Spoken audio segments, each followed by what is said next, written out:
वंदे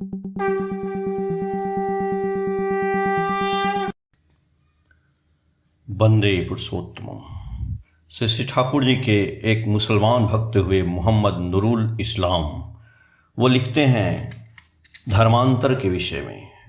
धर्मांतर शब्द से साधारणतः हम लोग समझते हैं एक धर्म को त्याग कर दूसरे धर्म को ग्रहण करना, जिसका अर्थ हुआ धर्म परिवर्तन करना। अर्थात कोई मुसलमान यदि किसी हिंदू गुरु के पास दीक्षा लेता है या कोई हिंदू यदि किसी मुसलमान गुरु के पास दीक्षा लेता है, तब हम लोग साधारणतः समझते हैं कि ऐसे लोग हिंदू या मुसलमान धर्म ग्रहण कर लिए हैं। मेरी भी पहले इसी तरह की धारणा थी, लेकिन परम प्रेम में श्री ठाकुर जी के पास आकर जान पाया धर्म एक ही होता है, जिसका अर्थ होता है बचना और बढ़ना। संसार का प्रत्येक मनुष्य, चाहे वह हिंदू हो, मुसलमान हो, क्रिश्चियन हो या कोई भी संप्रदाय का हो, वह बचना चाहता है, बढ़ना चाहता है। श्री ठाकुर एक बार बोल रहे थे, मनुष्य संसार के झंझट झमेला में पड़कर तंग होकर कहता है मर जाता तो इस झमेला से बच जाता। बंगला में कहते हैं मरलई बाची, अर्थात मनुष्य मरकर भी बचना चाहता है।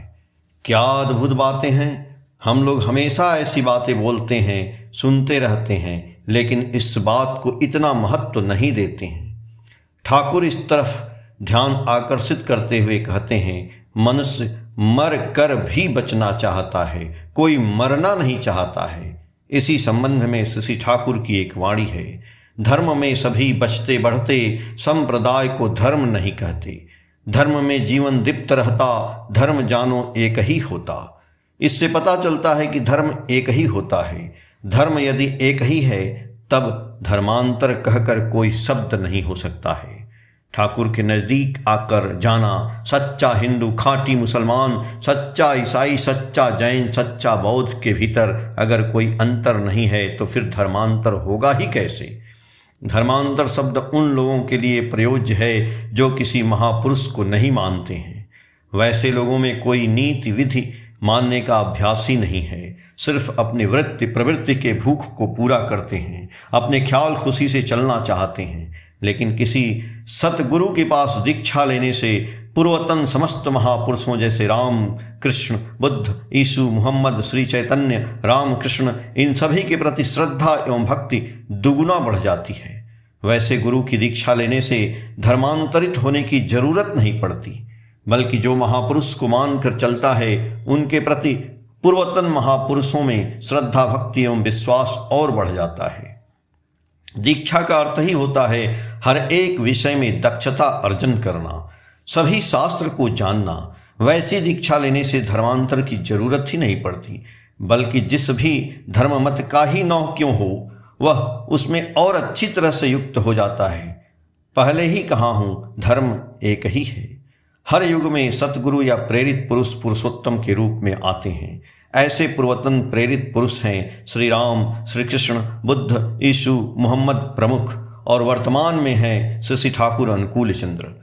मनुष्य जब पूर्वतन महापुरुषों की नीति विधि को, उनकी वाणियों को अपने वृत्ति अनुसार व्याख्या करके अपने वृत्तियों का खुराक बनाकर समाज में लोगों को गलत समझाकर अपना दल बनाते रहते हैं, ऐसे समय में मनुष्यों के बीच वृत्ति भेदी बातों को परिवेशन करने के लिए महापुरुष का आविर्भाव होता है। लेकिन मनुष्य उनकी बातों को सही तरह से समझ नहीं पाते हैं। ऐसे लोगों के अपने मन गढ़ंत आचरण के कारण वर्तमान महापुरुष की बातों में समानता नहीं मिलती है। जब वे पूर्वतन बातों को सही तरह से युगानुसार बतलाते हैं, हम लोग उसे स्वीकार नहीं कर पाते हैं। तब ऐसे लोगों के स्वार्थ एवं वर्तमान महापुरुष के बीच द्वंद्व की सृष्टि होती है, जिससे वर्तमान महापुरुष को समाज में बदनामी के अपवाद का भागी होना पड़ता है। उनके वर्तमान में उनको पहचानना, समझना एवं मानना आसान नहीं होता है। इस विषय में शास्त्रों में बहुत दृष्टांत उपलब्ध है। वर्तमान पुरुषोत्तम श्री ठाकुर अनुकूल चंद्र बोले हैं, नहीं मानता जो प्रेरित वर्तमान, अंधतम में होता उसका प्रयाण। गीता में भगवान कृष्ण बोले हैं, यदा यदा धर्मस्य ग्लानिर्भवति भारत अभयुत्थानम अधर्मस्य तदात्मानं सृजाम्यहम् पवित्राणाय साधूनां विनाशायश्च दुष्कृतां धर्म संस्थापनार्थाय संभवामि युगे युगे। ईसा मसीह बोले हैं, I am the way, the life, the truth, none can come to the father but through मी।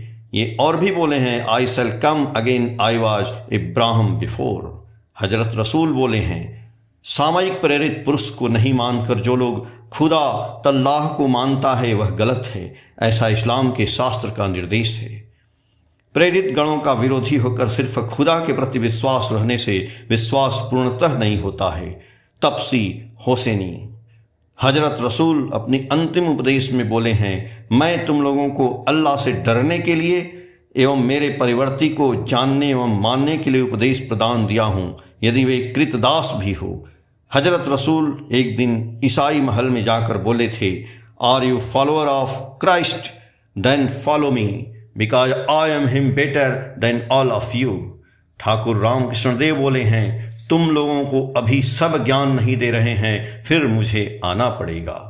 उनका जब पूर्ण आविर्भाव होता है तब वे पुराने स्वरूप में नहीं आते हैं, युग के अनुसार आते हैं। इसीलिए कोई भी संप्रदाय के लोग यदि ईश्वर या खुदा को जानने के लिए वर्तमान प्रेरित पुरुषोत्तम की दीक्षा लेते हैं तब उसे धर्मांतर नहीं कहते हैं, क्योंकि वर्तमान पुरुषोत्तम पूर्वतम महापुरुषों की निंदा नहीं करते हैं, पूर्वतम महापुरुषों को ध्वंस नहीं करते हैं, बल्कि उनका पूर्ण करते हैं, पोषण करते हैं। I have come not to destroy but to fulfil. इसलिए प्रकृत ईश्वर भक्त, खुदा के भक्त लोग वर्तमान पुरुषोत्तम के समीप आने पर उनका आचरण, बातचीत, व्यवहार देखने पर समझ जाते हैं, यही हैं श्री कृष्ण, श्री रामचंद्र, ईसा मसीह, हजरत मोहम्मद।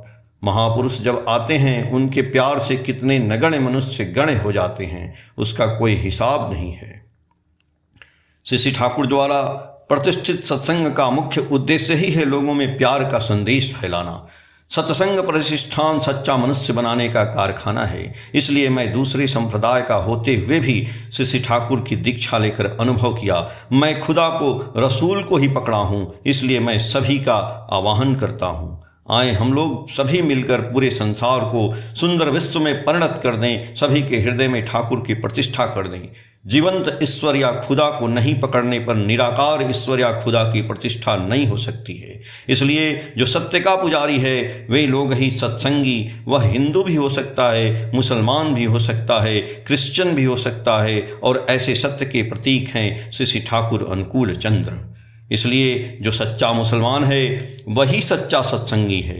फिर मुसलमान होकर भी किसी को सत्संगी होने में बाधा नहीं है। बाधा वहीं पर है जहाँ पर जीवंत प्रेरित पुरुष या पुरुषोत्तम को मानकर नहीं चलता है। सत्संग के वर्तमान आचार्य देव श्री श्री दादा के प्यार से मैं आज ठाकुर को समझ पाया हूँ, खुदा को, रसूल को समझ पाया हूँ। उनके प्यार ने मुझे खुदा को, रसूल को प्यार करना सिखलाया है, मनुष्य को प्यार करना सिखलाया है। प्यार से पूरे संसार पर विजय पाया जा सकता है, यह मैं उनका संग करने पर समझ पाया हूँ। जो भी हो, मैं सत्संग में दीक्षा लेकर हिंदू या ईसाई नहीं बन गया हूँ, बल्कि मैं ठीक तरह से इस्लाम धर्म को जान पाया हूँ, मान पाया हूँ, पूर्णतः धर्म के पथ पर चलना सीखा हूँ। इसलिए मैं सत्संग से युक्त होकर या दीक्षा लेकर धर्मांतरित नहीं हुआ हूँ, बल्कि इस्लाम धर्म के साथ और भी दृढ़तापूर्वक युक्त हो गया हूँ। इसलिए मैं सभी से आवाहन करना चाहता हूँ, समाज को, देश को यदि बचाना चाहते हैं तब इस सत्संग से यानी श्री ठाकुर से सभी को युक्त करना ही एकमात्र संधान होगा। सातवती, मई 2014, पेज संख्या 45, 46, 47 से। जय गुरु।